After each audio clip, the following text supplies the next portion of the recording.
में मिलता है, क्योंकि प्रतिकूलता में कोई साथ नहीं देता, तब हमारा मन प्रभु की तरफ जाता है वास्तविक। देखो, एक बार दुर्योधन ने श्री दुर्वासा जी को चातुर्मास्य भर सेवा की, और जब दुर्वासा जी प्रसन्न हुए तो उनका वरदान मांगो, तो उसके हृदय में द्वेष था पांडवों के प्रति।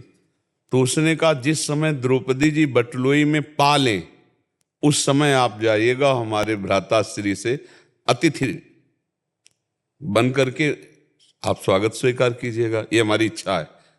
अब इस इच्छा में रहस्य क्या था कि जब द्रौपदी जी पा लेती हैं बटलोई में, तो फिर उनके पास कोई उपाय नहीं रह जाता है, क्योंकि सूर्य भगवान के द्वारा बटलोई जो मिली थी उसमें वरदान था, जब तक द्रौपदी जी नहीं पालेंगी तब तक कोई भी आवे, शास्त्रों लोग आवे, जो चाहोगे वो बटलोई से प्राप्त हो जाएगा। दुर्योधन ने जानबूझकर इसीलिए मांगा कि हजारों शिष्य हैं, जब जाएंगे आतिथ्य सत्कार नहीं होगा तो ये श्राप दे देंगे, वो लोग नष्ट हो जाएंगे। लेकिन जिसके हृदय में भगवान का भरोसा है, उसे कोई दुख, प्रतिकूलता, साप, ये सब कुछ नहीं व्यापते हैं।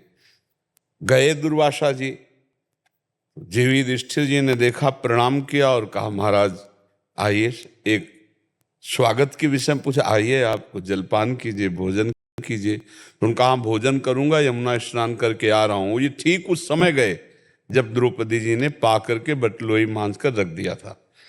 ध्यान के द्वारा देख करके दुर्वासा जी गए थे। युधिष्ठिर जी ने द्रौपदी जी से पूछा कि बटलोई मांझ दी, प्रसाद पा लिया?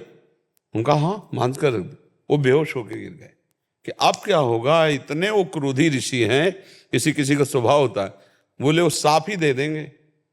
द्रौपदी जी ने उनको जागृत किया और कहा, आप क्यों मूर्छित हो गए? तो उनका, बटलोई में जब आपने पा लिया तो अब कोई उपाय रह नहीं गया, और इतने बड़े ऋषि और सब महात्माओं के साथ आज मैं मारा गया, अब वो निश्चित श्राप दे देंगे, और मुझे पता है दुर्योधन ने षड्यंत्र रचा है, उनको इसीलिए भेजा है।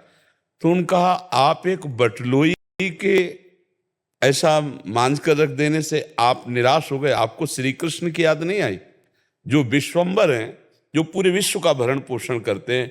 मैं अभी उनको बुलाती हूँ, हर समस्या का समाधान। देखो, ये भक्ति का रंग होता है। उदास नहीं हुई, मूर्छित नहीं हुई द्रौपदी जी, क्योंकि द्रौपदी जी को परिपक्वता प्राप्त हो चुकी है सभा में कि श्री कृष्ण के सिवा कोई मेरा नहीं है। जब वहां वस्त्र हरण की बात थी तो उनको पूरा ज्ञान हो चुका था, शरणागति परिपक्व वहीं उससे हुई थी। उन्होंने पुकारा, हे द्वारिकावासिन श्री कृष्ण, हे मेरे गोविंद। भगवान पीतांबर फहराते हुए आ गए और कहा, कृष्णा, द्रौपदी का एक नाम कृष्णा भी, कृष्णा मुझे बहुत भूख लगी। बोले, काय को विनोद करते प्रभु, समस्या तो भोजन की है ना। वो क्यों? बोले, बटलोई में पाकर के रख दिया है, धो करके।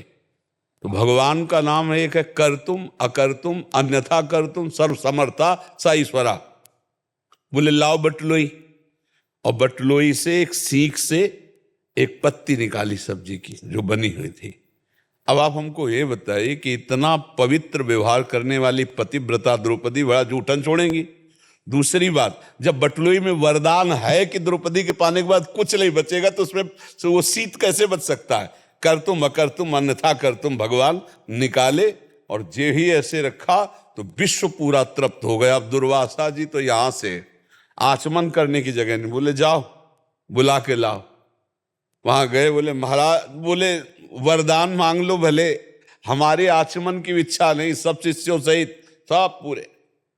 तो हमारी समस्या तब तक रहती है जब तक हमारा भगवान पर भरोसा दृढ़ नहीं रहता, नहीं तो हर विपत्ति हमारे लिए भगवान का प्रेम प्रदान करने वाली बन जाए।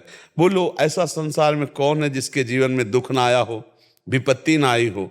पर दुख और विपत्ति सबको तोड़ देती है, वही उससे उबर पाता है जो भगवान की भक्ति में रत है, जो भगवान के चिंतन में रत है कि भगवान करतुम अकर्तुम अन्यथा करतुम है। आज विपत्ति आई है तो मेरे नाथ मुझे संभालेंगे।